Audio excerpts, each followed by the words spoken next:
the trickier parts, which are the polymers, are probably the first complicated standard and definitely a little bit more difficult to explain. Polymer, I'll walk you through this. Feel free to ask questions. And then click which type I'd like to register and select it. In this case,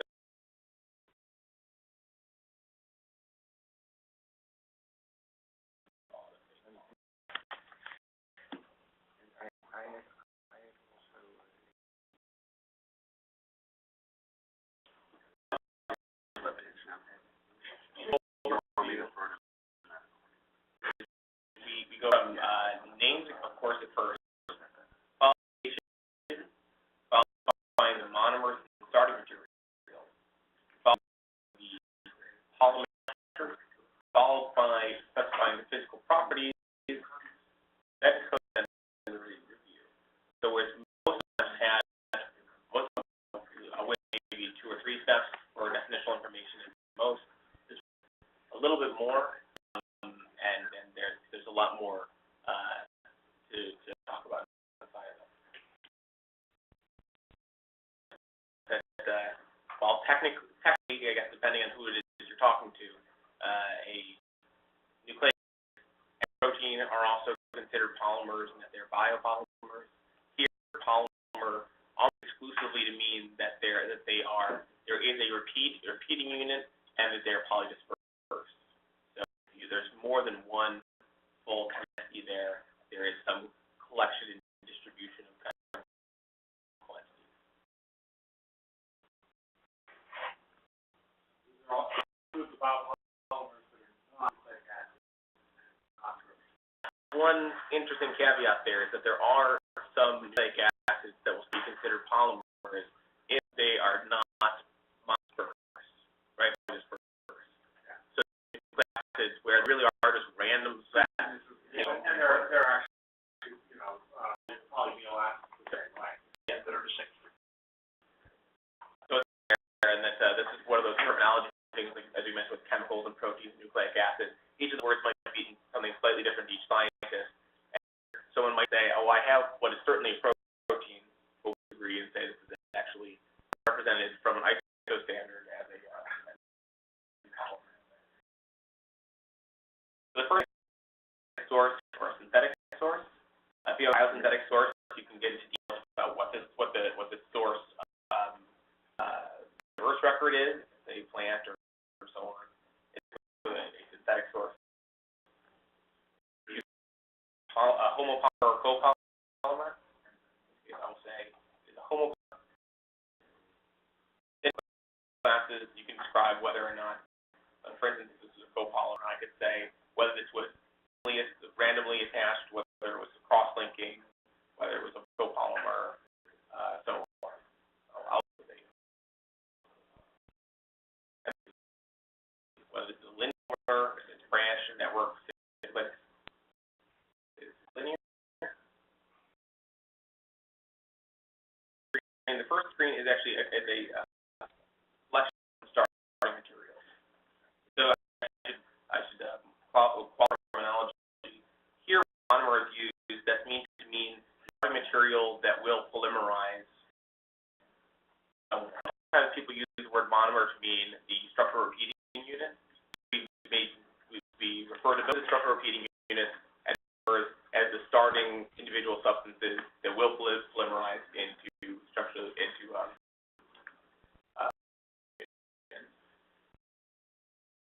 I should mention definitional purposes. Monomers are rarely completely necessary to define the substance. When you're entering substance information, it is theoretically possible, and it has actually been done, that 2 of the same substances could be made from different monomers. So as said in the introduction, is the ISO standard kind of has the definition to be based on how it's made. It's made to be base that so it's possible to have made of different monomers.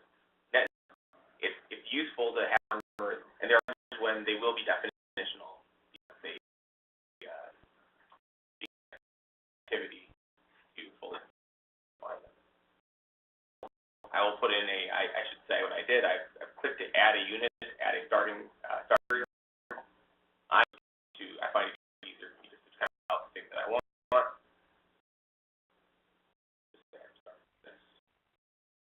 Oxide. Select it, select the record. Oxide record. I'm able for it to go forward to refer to it later on. It's not necessary. I can also choose what type it is. I use the block here. The word building block is equivalent to a monomer. It's the material. You can also put in catalyst, incorporated, and initiator. So we would normally consider anything beyond monomers to be necessary. Explicitly, whether or not this monomer is considered, or the starting material is considered to be part of the polymer, is what starting material actually has deep that is necessary for uniquely identifying it. And for initiators, again, if they get incorporated in the polymer, they would be part of the definition. A lot of times with initiators, a lot of very proprietary information, so a lot of times we don't capture that. That would be something at the specified substance level that we would distinguish sometimes. So I would say here, this is a lot like adding names. You can add many names. And if someone wants to add a name, they can add one. And the same way if they add an initiator to add they can add that as well. But this isn't a required field. Almost ever. I don't believe there's ever be required. Unless there's an captured many of them yet, but we were intending to bring it up to specified substance because a lot of times really manufacturing information is trade secret and stuff like that. So where possible, then you can put in some information about the amounts, about the average high and the low limits of them. And then you can specify, if you have several different monomers, you can specify the type for the monomer ratios. The main your amounts are given in terms of weight ratio, maybe they're given in terms of mole ratio, or maybe they're given in terms of for polymer, or maybe they're given in weight ratio just relative to each other.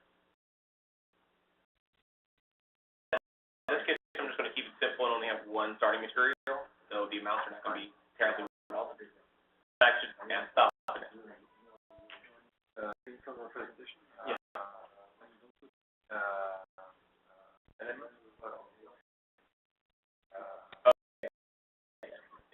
It's just a little.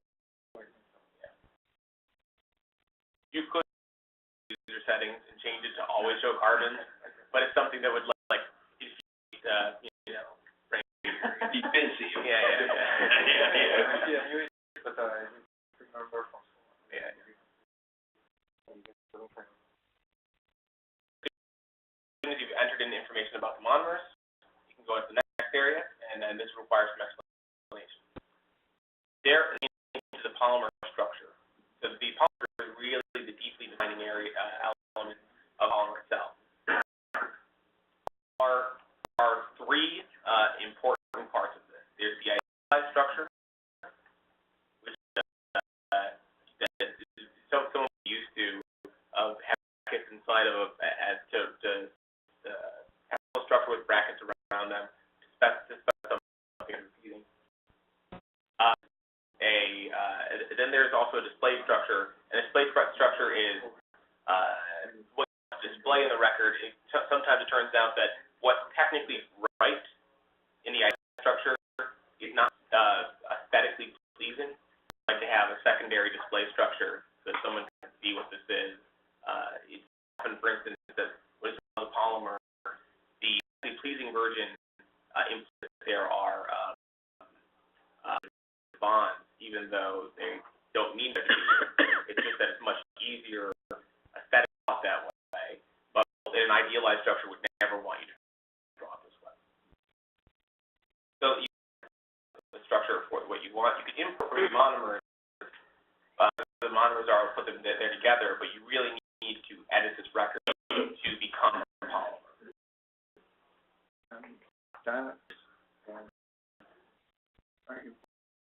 And how you push it at the moment? So if you click import from monomers and you have a monomer entered. Yeah, it has a monomer entered. I should. Yeah. I have this picture. Now. This picture, yeah. Yeah, and then. Next. Oh, no. The one goes up. Yeah, he's in this state. Yes. Yeah. Okay. And what we have to do now? Import. I would actually suggest the import from monomers is a quick step for some things, but for this case, I would actually just go to edit. Oh, okay. Oh, yeah. And, okay. So, okay. And draw a molecule. Yeah. So,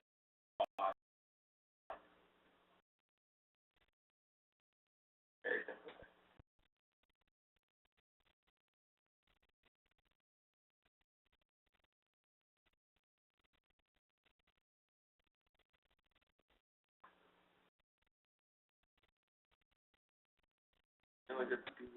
Yeah,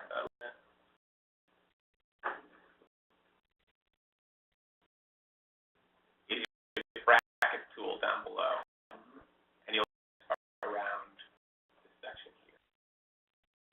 How do you?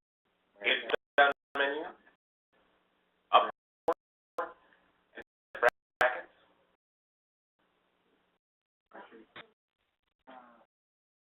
Yeah.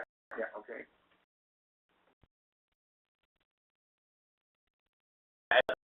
This walkthrough is a little involved because it's a little hard to follow along if you're trying to follow.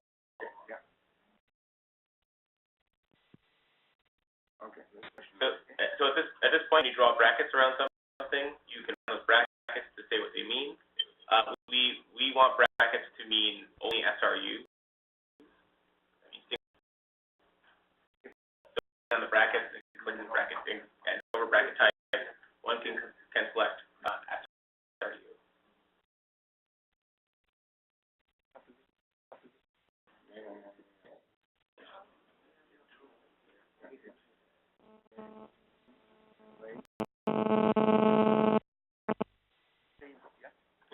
At this point, as soon as you've entered in your idealized structure,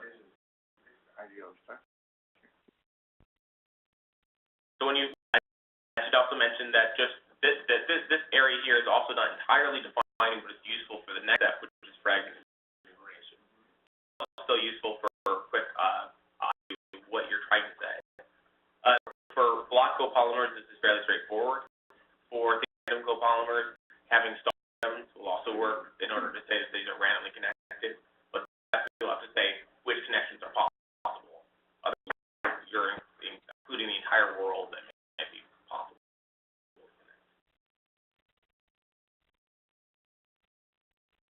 Also, propyl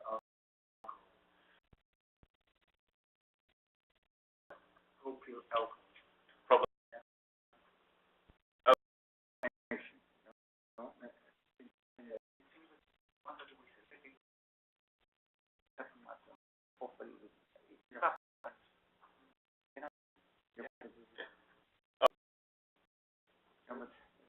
When you leave out the blankets, you have propyl alcohol. Well, Right. You just have to put the brackets in. The source is the brackets from it. So at this point, what I'll click is generate structural fragments. And this is the tool that we use in order to show that you actually. Yeah. So what you're saying here is that there are three components to this. So which is down below, which shows your glycol the ethylene glycol fragment, which is the terminal hydroxyl group. There's C, which is the terminal hydroxyl group. Well, you have B connecting to A, connecting to C. That's what's showing in that middle diagram. What it is you mean by these fragments? The first is interpreted here to mean that it is SRU from head to tail. The actually the group here is different than what maybe a typical polymer might specify. Here it's just a logical end group, not necessarily a physical group that you're capping a reaction.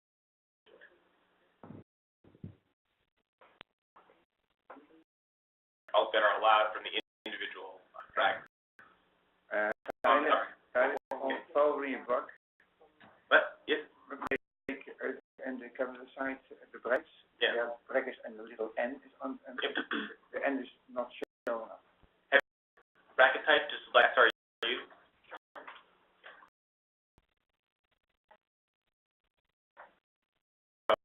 With there our structure.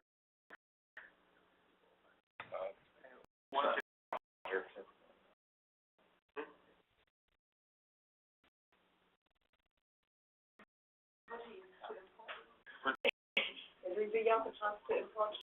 you certainly can do is you can, and I encourage you to try this. You can click import, copy and paste a mold file if you have one of those and start it on that way. If what do you have polymers registered? I don't know what it's supposed to look like. So to know is what formats people are very used to registering polymers in, and for particular areas we'd love to help transit to this wherever possible. Okay. Then we could ask you, so this is our thought, again, bracket type. Sorry. So the way that we do it, the typical way that we do it is I just click. You can click import. Someone has drawn Thank you. mold file, already has a mold file representing a polymer in a idealized way. This will take this and enumerate it. But it's just so you can qualify it further. We can find if there's some additional fields or additional areas we have. We'd be fascinated. Actually, I have a question. Yeah. What's the problem bracket type? Can you show us? Also, search. If we're doing something, it actually shows search results, structural similarity results below. Yeah. How is it, right? Okay, so in every editing thing, it shows you some suggestions by default so that you can import things that you want to very quickly. But that being said, there are sometimes when it might not be terribly relevant. Certainly with doing search results here, it's probably not that relevant if you're drawing an idealized structure. So it's probably something we should just hide by default. If what you're trying to draw is very complex and you're trying to start from something, you can import it to the editor. But I would say, for the most part, ignore this area. Now, you're selecting them. After you have brackets, what you need is if you click on brackets and then you right-click here, there is a submenu called bracket type. And it has to be set to be an SRU bracket type. What we will probably do in the future is just make the bracket types SRU by default. Structure repeat unit. Structure repeat unit. Right. We use them for multiple groups, so two towers. So yeah. The other, though, I don't think we use brackets for right. But we'll I don't know, send a line or but to make it a little more explicit. That's how I always say. Some things are hard. Everything is there. Yeah.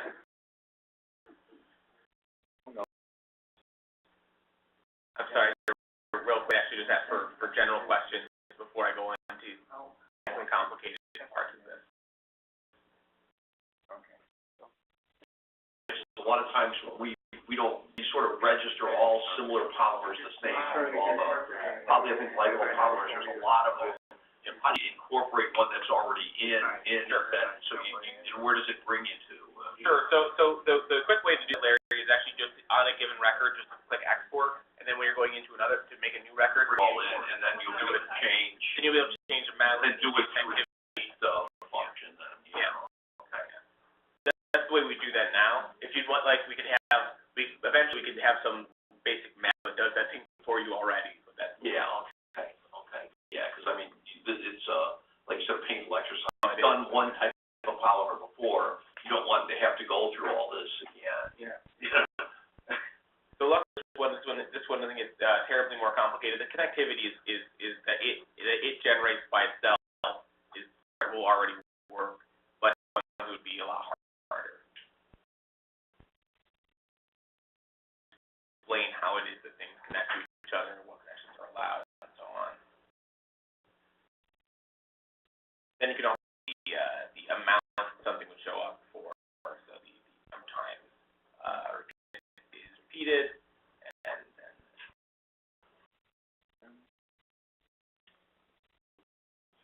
and it's connected amount. yes. And then you can.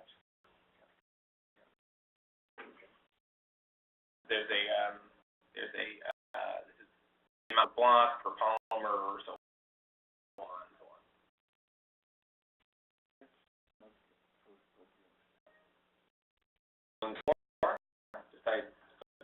Just go through this one really fast.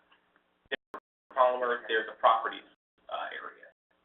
So it's more than any other substance class. It's the physical properties that are actually the most important. You don't find them. So properties may include things.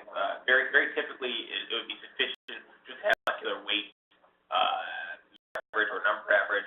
Sometimes both viscosity and/or viscosity, as much as many defining parameters as possible. Here you'll see the properties layout. That you could edit for instance the mass average to say average number is the low limit, high limit, the unit, and some information about how that was measured. You could also relative to that mass average.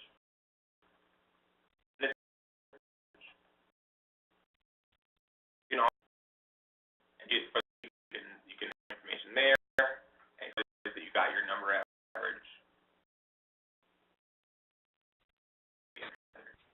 You could put in some viscosity information, in which case some information about both viscosity, temperature was measured at, the solvents that it was measured with, and the concentration of that solvent.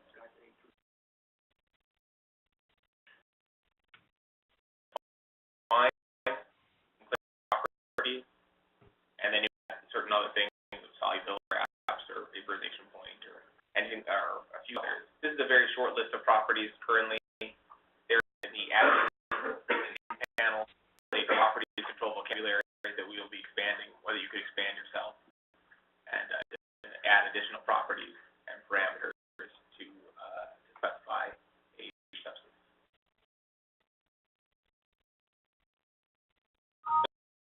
Everything we've seen beyond this is we've already seen. We've gone through that painful of a polymer. I apologize. I'll ask if there are any general questions or specific questions.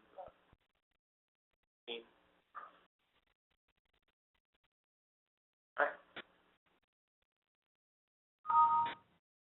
Блин. Now I will just cancel out. Where we are. I think when you have 10 minutes, yes.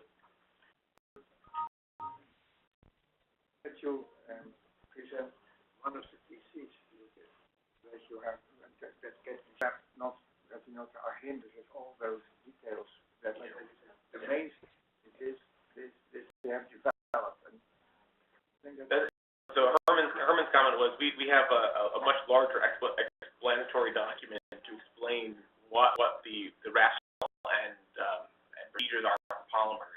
They're talking about this much more plain language than it is with getting into the particulars of these controllable cases where you're clicking. It would probably be useful for some of you to have these documents, so we'll try to make sure that we send them as well. I mean, we might be able to. I might break. I'll just see if I can find a quick explanation and we can go through some of them.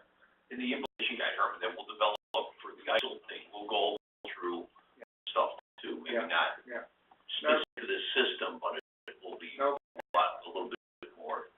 We have written that in the Tyler first draft, but that hasn't been published yet. I'm now more referring to one of the theses state that, all those blocks we discussed, and it is very, Yeah, always hard to decide even what's the repeat unit. I mean, there's a lot of, like heparin, you know, how do you describe heparin? I think Those are very important biomolecules are. short abstract of your creation then, and you show it now. I think that this to give